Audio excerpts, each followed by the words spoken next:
আমলেও আমাদের দেশে করোনায় মৃত্যুবরণ করেছিল অব্যবস্থাপনার কারণে, এবং এই সরকারের আমলে আমরা দেখলাম যে অব্যবস্থাপনার কারণে বিভিন্ন হাসপাতালে শত শত শিশু মৃত্যুবরণ করছে অকালে, এবং তাদের মা তাদের পরিবারবর্গে আহাজারিতে হাসপাতাল সহ ঢাকা এবং সারা দেশে বাতাস ভারী হয়ে উঠেছে।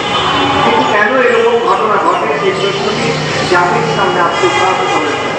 বিষয়টি হচ্ছে তারা ঠিকাদারি পাবে, তারা হাসপাতালের কর্তৃত্ব পরিচালনা করবে, সেই সব নিয়ে যখন সরকার ব্যস্ত থাকে, সরকারের কর্তা ব্যক্তিরা ব্যস্ত থাকে, মন্ত্রী এমপিরা ব্যস্ত থাকে, সরকারের এই সমস্ত দায়িত্বশীল ব্যক্তিরা ডাক্তাররা ব্যস্ত থাকে, তখন শিশু তো মারা যাবে।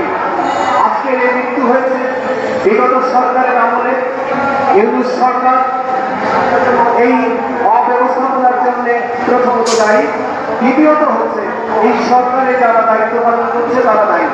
আমরা এখানে দাঁড়িয়ে বলেছি আমি এই শিশু মৃত্যু আমরা প্রতিবাদ জানাচ্ছি, এবং সাথে সাথে একটি স্বাধীন তদন্ত কমিশন গঠন করে বিচারিক আদালতে তাদের উপস্থিত করে দোষী ব্যক্তিদের শাস্তি বিধান করতে হবে।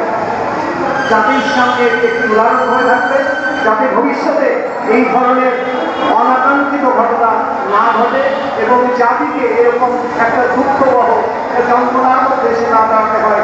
সেজন্য আমরা আহ্বান জানাবো এই সরকারকে একটি স্বাধীন তদন্ত কমিশন গঠন করে বিচারিক আদালতে তাদের উপস্থিত করে তাদের শাস্তি বিধান করতে হবে।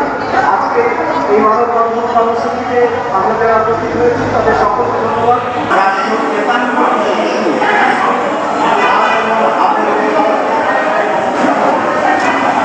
এবং হামের উপসর্গে মারা গেছে বলছে, কিন্তু এটাকে আমি হত্যাকাণ্ড, এই ধরনের হত্যাকাণ্ড বলবো গাফিলতি ছিল, এবং যে গাফিলতির কারণে এই বাচ্চাগুলি মারা যায়।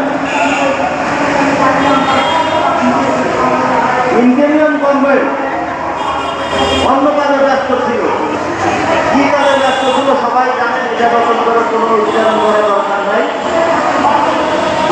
ওই ঘটনার মধ্য দিয়ে